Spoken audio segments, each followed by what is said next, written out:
Riverside. What is going on? Ooh. I'm gonna be gentle today. Heyo. That's good because Riverside. What's going on? I don't know. What's happening? I don't know. What's glitching? I don't know. It's not us. They don't like us anymore. I'll tell you that. I'll do a fade out here. If you're watching the live stream, which you're not, because I see the statistics. Nobody does. And there's no one there. So I'm going to have to put this in post. That's all I'm going to have to do. Although, we're not, it's 2022. It's not a live watching culture of anything anymore. Except for sports, right? Is that it? But there's no excuse for not watching our show live. No excuse. I'm sorry. Except for their boring day jobs. Your boring day job can wait. I'm just saying. Well, most of our audience is in Korea, and isn't it like 5 hours past midnight before 9 p.m. Look, I'm going to tell you this. I will say this. We make jokes about people who listen to the show, but the fact is we were in the top 100 for business news in the United States, the United Kingdom, Australia, Germany, and Sweden.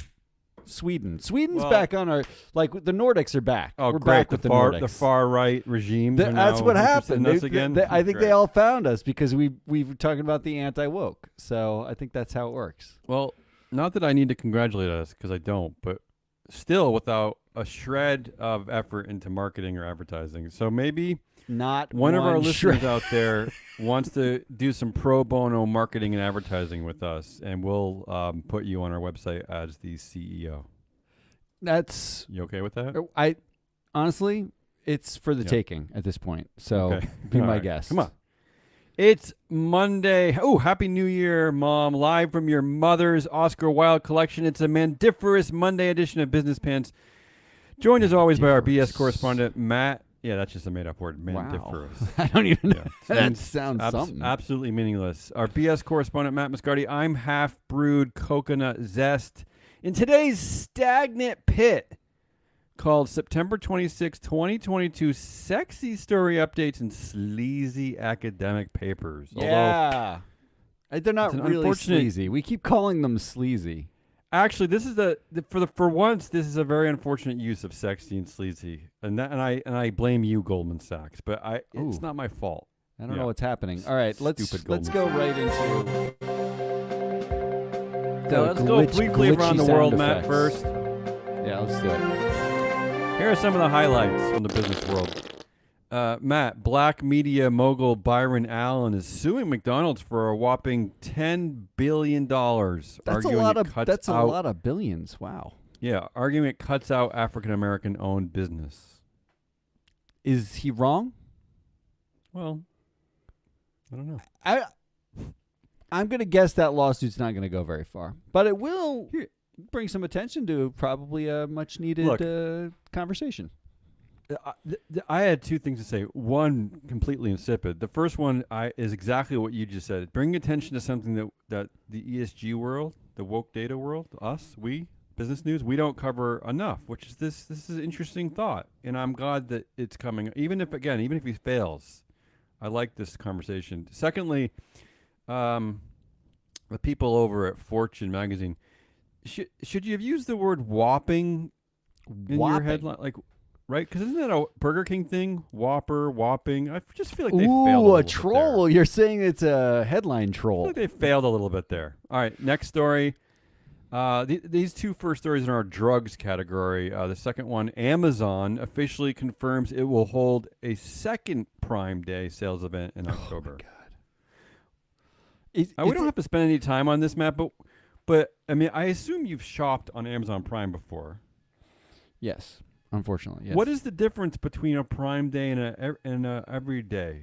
I mean, isn't it all Amazon Prime? Who cares? So all fakely discounted items that everything's marked down from 180 to 92. What does it all mean? On Prime Day, all the things from China are 20% off simultaneously, and they count things down. Really, on Prime Day, all it is you get countdown meters, like. It's just a list of things that are constantly counting down, and I think it's brilliant. I think you're right, actually, because all you do is you scroll through things, and you're like, oh, I've got 7 more minutes, and I can get this and it works repair kit that for something that's not broken, and then you get all amped up and you buy it. And it works. I don't know, Matt. The culture seems to be out on Zuck. They seem to be, even though they still use Facebook, they seem to be out on Zuck. They seem to be out on Uber, even though they still use Uber. You know, lots of people seem to hate Uber, delete Uber. When are they going to be out on Amazon, even though they'll still use it? Or are they already out on Amazon? What's the prevailing opinion about Amazon in 2022? I mean, I think hate it's it, a but resignation, deep resignation. I gotta hand it to Andy Jassy. I'm gonna say that he's an honorary Indian, an honorary East Asian. West Asian, because ever since he took over, people don't talk about. That's good. I like being nice. People don't talk about Emma's back from the grave. They don't talk about Amazon anymore. He has had the lulling effect of a CEO that people don't know how to talk about, because I don't know. They just seem to avoid headlines. Amazon. We have proof of this. By the way, talk about we collect Bezos. headlines. Bezos was in the news just like about buying the Phoenix Suns. So Bezos I know, and his rockets are exploding, but still, we're not talking about Amazon and how nauseating. Nothing as it fun all as a is. good rocket explosion. What else is there? Third story, Palantir. We talked a lot about Palantir in the past, but I kind of had to cover this headline just because it's actually a headline. And the headline is verbatim, "Holy shit, Palantir CEO says risk of nuclear war is 20 to 30%." Now, do you think that that's true, Matt, or do you think he's trying to sell something at Palantir? Because Palantir is involved in the defense industry, is it not? Yeah. So if we're gonna play, what's happening here? I'm scared. I don't like this. If we're gonna play the creepy nuclear guess how dead we are game, Palantir 20 to 30%. I'm gonna go with I'm gonna take the under. I'm gonna take it at 16%. Can I have a follow-up question too? And I'm gonna ask Look, this directly to the Palantir CEO, and you can answer for him as his proxy. Got it. What the hell is the difference between the risk of nuclear war being 20% or 30%? What the hell does that mean? Well, math, 10%. I mean, they're mad at ESG for trying to rate companies, and this is okay? What the hell does it mean, Matt? This is his rating. He used all the available information and came up with 20 to 30%. Ridiculous. Okay. That's correct. One more before we get to the big story. Pfizer CEO Albert Bourla tests positive for COVID again. Maybe that guy needs a vaccine.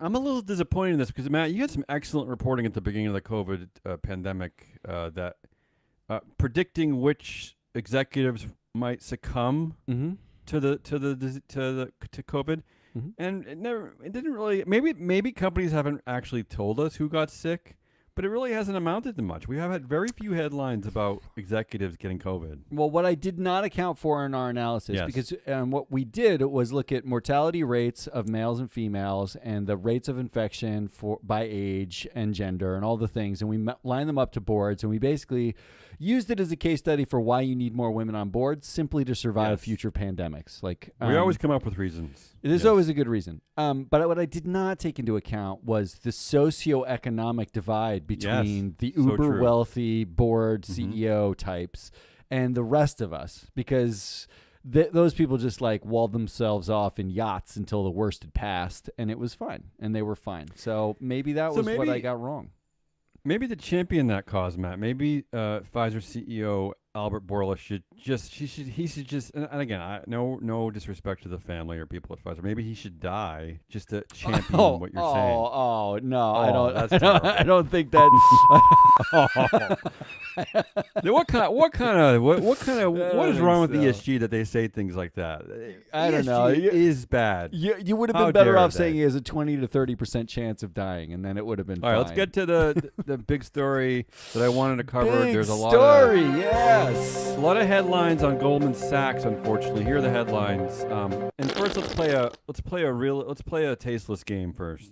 Oh, good. Okay. I have headlines from 3 different news sources that we cover: Fortune, BBC, and Business Insider. And I also included the pictures from all these stories, the photos. Okay. And I want you to guess which is which. Okay. From Fortune, the headline is, Women employees at Goldman Sachs alleged 75 incidents of misconduct, including rape and sexual assault in newly unsealed lawsuit. Holy shit. The BBC's headline is Sexual Assault Claims Revealed in Pay Bias Suit. And Yeah, Business see what that Insider sounds. has an article called "The Lawsuit is Accusing Goldman Sachs of a Culture of Fear," saying it mishandled claims of rape, sexual assault, and harassment of female workers in the 2000s. I cannot believe. What am I guessing? Yeah, maybe we should skip now that I think about it. This is What not is the time for a game. But you know what? They're all I- horrible, except BBC. They're all horrible. Yeah. You have to put rape in the headline. I'm sorry. Look, and if you know there why is I'm a yeah. culture that allows for rape yeah. at an investment bank. This isn't like this is supposed to be the human capital apex, global Yes. apex, right? These are highly Yes. intelligent, highly paid people, and there are actual incidences of rape that have been covered up. What differentiates this Over from a decade. Activision?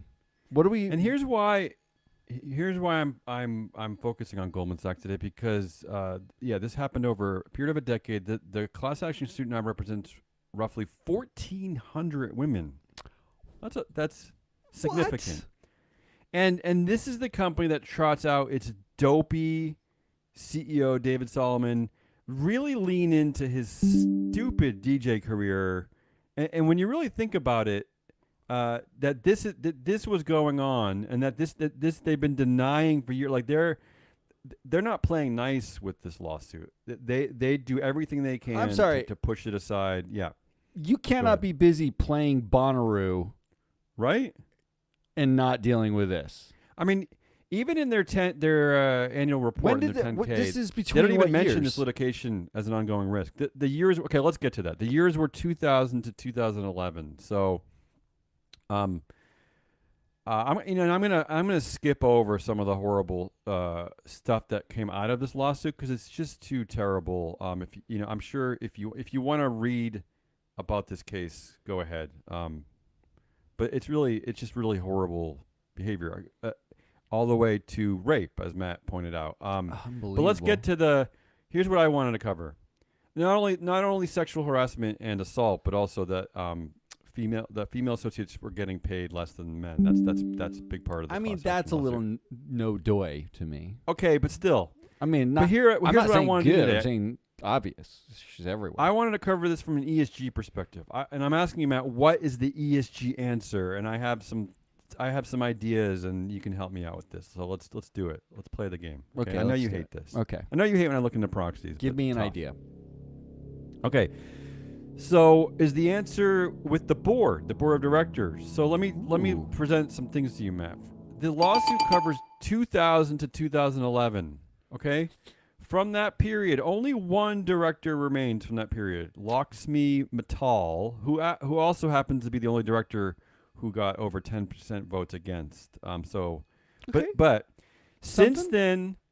then, Goldman has appointed 6 female directors representing 46% of the board, which is a very high number. But I ask you, Matt, does this matter? Actually, does this in itself matter? what it would suggest if we had a Yes. large enough sample size, Yes. it's also worth saying that these female directors, they not only do they represent 46% of the board, but they represent nearly 46% of the influence on the board, right? Like it's almost 1-to-1. Yeah, and can I just say that what Matt just pointed out there, that this is proprietary data that we created. Yeah, that's If right. you We're want to know printing about bills off of influence, that. if you want to know about influence, no, seriously, like reach out to us. Like no joke, this is our proprietary data. He didn't find that anywhere but right here. Board Free Flow sabermetrics, Media. baby. But Yeah. the fact is, actually, if you could do a Yes. bigger case study, if we can get enough of Yeah. these cases, you could argue that if this lawsuit covers between 2000 and 2011 and the behavior began to be effectively mitigated starting around 2011, like there's not a continuation of the behavior or at least That's true. tailed There's no- off, The pattern at least has dissolved. you might reasonably look up and say, well, they added gender diversity to the board and there was a trickle-down effect. There's a trickle-down diversity Right. effect that may have been a part of that. And one thing we know, I don't know. from our one thing we know from our ESG experience is that even though companies will never admit the things they've done wrong, when you have an outlier of women in any position, in this case, half the board is women, that's your confession. Yeah. Yeah, I mean, you're laughing, but I'm serious. In the corporate world, this is tantamount to a confession. Is it not? It basically is. Yeah. It is. If Okay. you, So Matt is saying that the board does matter. That 100%. potentially. Okay. I also want to ask you about this. It's something we don't talk about enough, and I think I'm hoping in our next iteration of our own ratings that we start to include things like this. But I have another question for you, Matt. According to the proxy, there's only two directors with human capital experience under key experience and qualification. That's two women, Michelle Burns, who I guess got her human capital experience because she was the CEO of a consulting company called Mercer, and then Drew Faust. She was the former president of Harvard. But I ask you, Matt, does this matter? Do you think that having this type of experience matters? Should we be start to look more closely at these things? What do you think? You're making a face. Help me out here. Well, being the CEO of Mercer and the president of Harvard, Right? don't feel like little human weird, first of capital experience to me.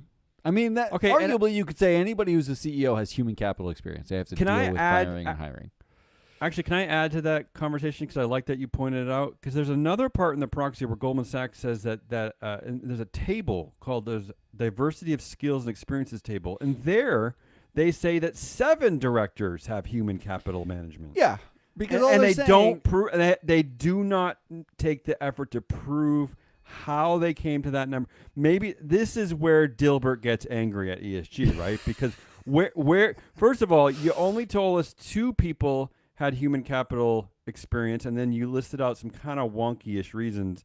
And then you're telling us in another table that actually 7 directors have it, but we don't know I'm why. sorry. Like, running a thing does not mean you're actually good at human capital, right? Like, That's true. You can separate those things. Also, like being the president of a college or university I and don't get that one. being a consultant focused on human capital because you're the CEO of a consultant or human capital. I almost get Mercer, but she was a history professor and then the president of Harvard. Yeah, I don't really get the human capital part of that because you went to college, Matt, right? Even you went to college, right? I did. Yeah. I mean, imagine I think so. How much time did you spend in the president's office?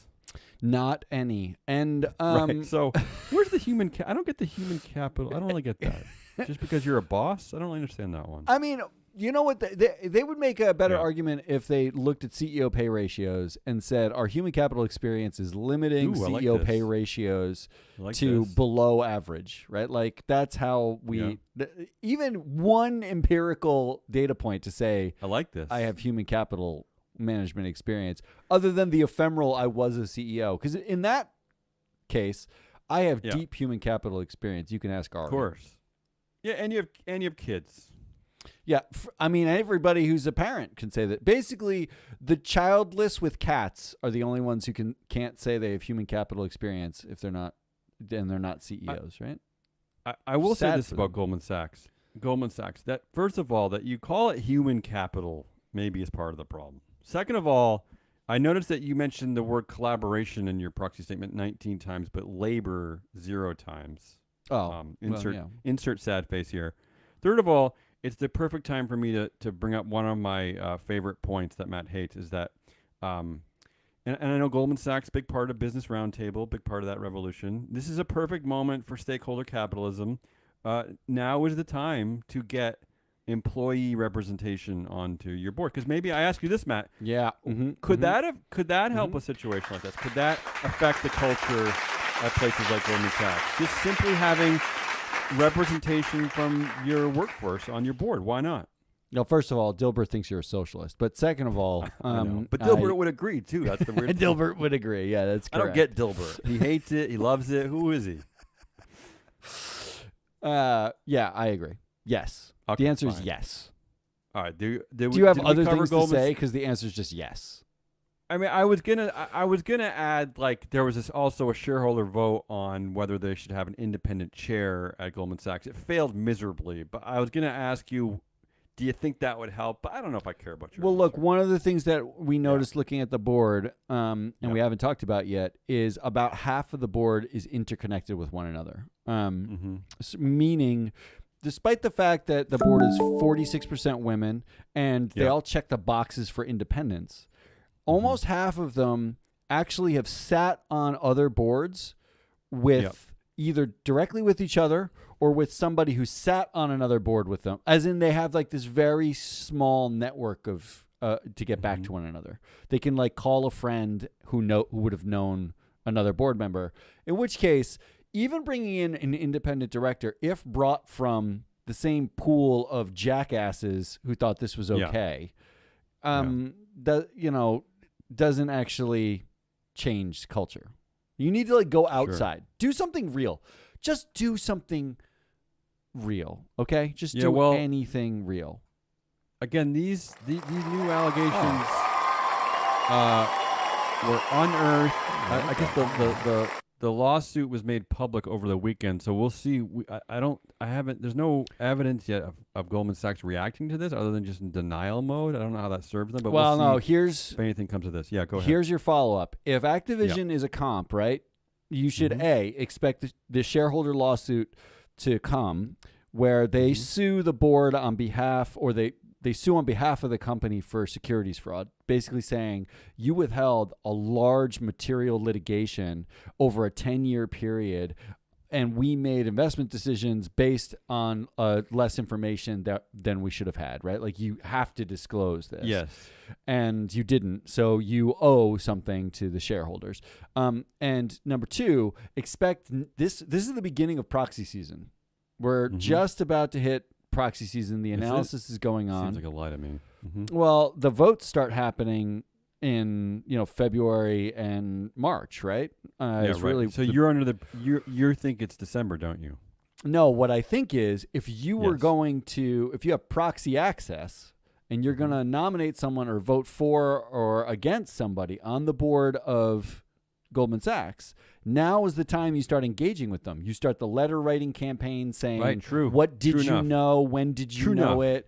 And you start thinking to yourself, who do we vote out because of this? Like, is it DJ DSAL we vote out, or is it someone else on the board? This is when that starts to happen. I'll leave you with this. Two things. The top 5 named executive officers at Goldman Sachs made an aggregate $125 million in 2021. So maybe they should stick around a little longer for the Q&A. Session. You think they should stay? I think they're busy though. Second, I will say, because I used to in my former life, I used to go to the 10K in these companies and look at their ongoing legal risks and litigation, and some of the companies like conglomerates like GE, they're very good at itemizing exhaustively every single lawsuit and legal risk they were caught up on, even like dumping soda cans in a river in Albany, like whatever. Like they did a good job disclosing that. I checked out Goldman Sachs annual report 10K. They don't mention this. It's not their thing. Yeah, but it's a concern. I mean, again, if you have time to DJ your son's best friend's cousin's second bar mitzvah, then I think you have time to disclose. If you have time, we covered this last week. If you have time to walk around the floor of Goldman Sachs, find the mail guy who spent 7 minutes learning Pro Tools to like basically help produce your next album, then you have time to somehow address a rape culture at Goldman Sachs. Absolutely. I think that's There's no easy way to get out of this conversation, so I'm just going to do this, and we'll move over to Nerd Alert. All right, let's do it. Oh, see, I like this one better. Okay. All right, here we go. Nerd Alert. And for this Nerd Alert, can you... So many transitions. Come on, let's do it. First off, I want to celebrate the coming of the season, because I won't be here next week for this. So, I just learned this today. First off, gonna turn on my skull. I have a skull neon light above me. It's not actual neon. It's an LED light. Okay. And second, let's talk about RPE, relative performance evaluation. All right. Ooh, nap time. Yeah, okay. Get cozy. I'm ready. Here we go. Yeah. Part of a CEO contract is actually granted by the board that evaluates the way they evaluate the CEO per the contract is against external peers. That's the relative performance evaluation. Yes. It's not just like, did your firm make more money this year? It's actually, how did your peers perform? And those How are much did we're Doug going to make? set performance benchmarks. That is separate from compensation. That's not how much should we pay you. You know that thing where it shows you like we set a target of like 12% return on equity this year? That's this part. This part is the relative performance evaluation, how you set those benchmarks. So don't get those two confused, because once you set the benchmark, after you go over it, then they start asking questions like, how much should you get paid for that, right? So that's number one. The paper I read is from 2020. Yes. I actually read a couple papers, but the one I'm talking about is from 2020. It's called Performance Peer Groups in CEO Compensation Contracts. It's by Tor Eric Baki, Hamid Mohammadi, and Ashley Newton, okay? Yeah. They looked at 750 firms in the U.S. between 1998 and 2012, with the midpoint being when they changed the rule about disclosing your peer group.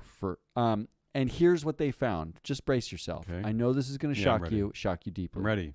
Quote, managerial power theory suggests that executives, by controlling their own boards, maximize their own compensation by choosing performance peers strategically at the cost of shareholders. What they found was firms do a great job at finding their peers in similar industries, similar size, highly correlated market returns, similar geographies, all the stuff.